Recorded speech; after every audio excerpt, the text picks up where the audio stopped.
God, love, source, never punishes anyone.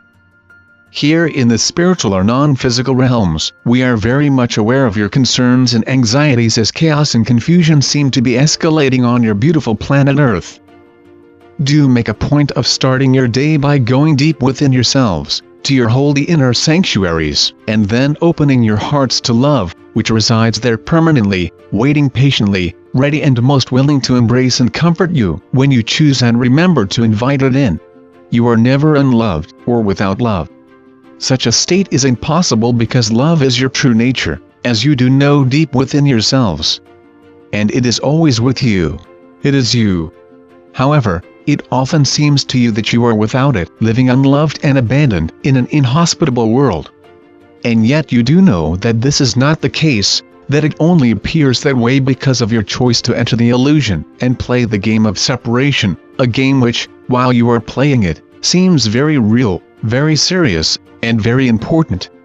That was your intention when you collectively constructed it, and because you have the power and creative abilities of your dearly loving Father, bestowed upon you at the moment of your creation, you were indeed able to construct an unreal environment that appears to be amazingly real. By establishing a daily routine of going deep within yourselves, at whatever time you are most comfortable with, because starting the day that way does not work for everyone, and opening yourselves and inviting love to embrace you, you very effectively strengthen your deep inner knowing that the human life you are experiencing is unreal, as your sensitivity to feeling and being aware of the reality of the presence of love grows. Love is always present because it is all, everywhere, now, eternally, without interruption, and it wants you to feel it, and be aware of it, and welcome it into your hearts, so that you feel and delight in its loving and comforting embrace. However, many of you feel unworthy of being in its presence, and have deeply ingrained beliefs that confirm this at a level below your level of conscious awareness. Therefore, it is essential that you remind yourselves daily that these damaging beliefs are faulty, are invalid. At first your egos will likely try to distract you by drawing your attention to the discomfort you feel when you tell yourselves that you are worthy of God's love, and by then, suggesting that humans can only be unworthy by drawing your attention to the harm you are collectively and constantly causing one another and the planet. And, of course, that is a valid observation of what is occurring in the game illusion in which you are experiencing separation. But that does not make it real. There is no separation. You are all eternally one, living in perfect and uninterruptible harmony with Source, and you are utterly and completely worthy of being in love's presence. Therefore dissolve those invalid beliefs by reminding yourselves whenever they arise that they are invalid, untrue, and then refusing to accept them. This may take a while because your beliefs tend to be very deeply ingrained. As they continue to arise, make the point, again and again, of reminding yourselves, repetition is essential, that they are invalid, untrue, and lies. Then disregard them and invite love to embrace you, which, of course, it will. Many of you are devoted to saints and holy people who you believe led almost flawless lives as they lovingly served God and others. Nevertheless, they too had strong beliefs about their inadequacy or unworthiness that often drove them to make totally uncalled for personal sacrifices because of the cultural and religious environments in which they grew up. Sin, shame, and unworthiness entangled in the harshness of the Protestant work ethic made judgment a major aspect of life for many of them.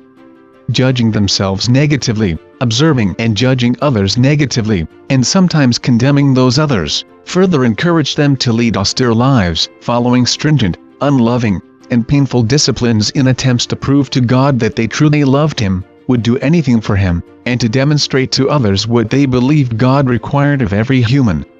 However, God never ever wants any of His beloved children to make sacrifices to prove they love Him. To do that would indeed be insane.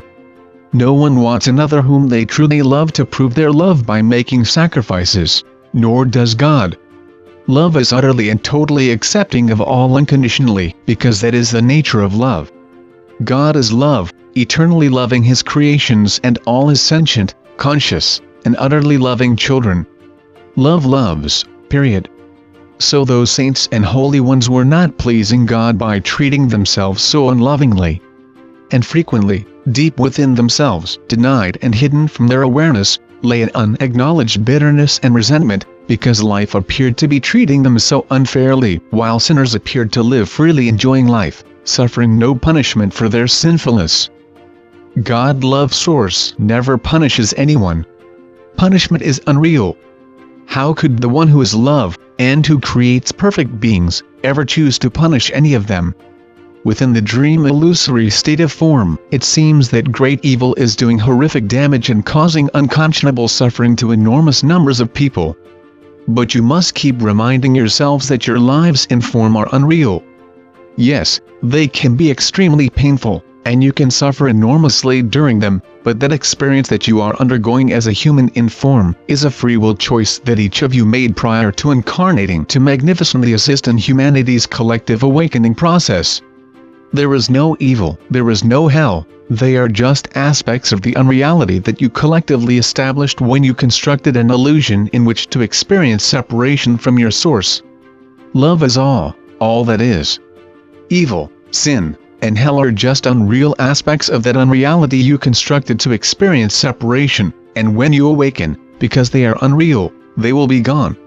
When you awaken, as very soon you will find yourselves fully conscious and fully aware of your real nature, and there will be nothing in the environment that is not in complete and eternal alignment with love. How could any kind of unreal and non-existent state be present in reality? You are one with love in eternal oneness or coexistence, living in glorious harmony now and forever as one. There is nothing existing, no other state that is the slightest or smallest bit different anywhere else, because there is nowhere else. Your loving brother, Jesus.